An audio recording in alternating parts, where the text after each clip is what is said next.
ফেলেনের কথা বলে আমার পোলারে সন্ধ্যা 7:30টার দিকে নিয়ে এই অনৈতিক কাজটা করে। ও নাকি অনেক বাজে ছেলে, খারাপ, অনেক বাচ্চা ইজ্জত নষ্ট করছে। একটা পুরুষ ছেলে, তার কিরকম শাস্তি হওয়া উচিত? আমার যেদিন ছেলের সাথে এই কাজটা হয় সন্ধ্যাবেলা, আমার ওয়াইফ ফোন দিছে যে বাসায় আসেন, এরকম এরকম অবস্থা, ছেলের লগে এরকম কি জানি একটা হয়েছে। মানে বাসায় এসে দেখি কি আমার ছেলের অবস্থা অনেক খারাপ।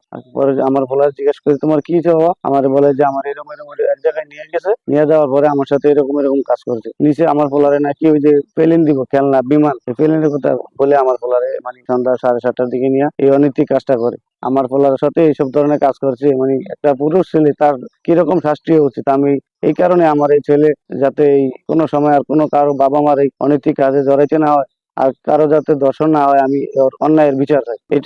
ওই ছেলেটা হলো ভাই একটা বকাটে ছেলে, কোনো কাজ কাম করে না, রাস্তাঘাটে আড্ডা উড্ডা মারে, গাঁজা গুজা খায়। আমার বাড়ির পাশে একটা দোকান আছে, ওদেরকে চলাফেরা বেশি করে। এখানে আমার পোলাপান খেলাধুলা করে, ওখানে গেলে ওরে খেলাধুলার কথা কইয়া বা খেলনা দেওয়ার কথা কয়ে নিয়ে পাম্প দিয়ে নিয়ে যায়, কোন দিকে নিয়ে যায়। এর আগে ওই আরো অনেকটি ঘটনা এলাকায় ঘটাইছে, কিন্তু আমরা ওই ঘটনার কথা জানতাম না, কিন্তু ওর কাছে পুলিশের কাছে রিপোর্ট দিয়ে গেছে, এলাকার মানুষ আইসে। আমরা ওর বাবা মারা জানাইছি, ওর বাবা মা কোনো পদক্ষেপ নেয় না দেখে আমরা থানায় একটা দরখাস্ত দিয়ে আসছি। ও নাকি অনেক বাজে ছেলে, খারাপ, অনেক বাচ্চা ইজ্জত নষ্ট করছে।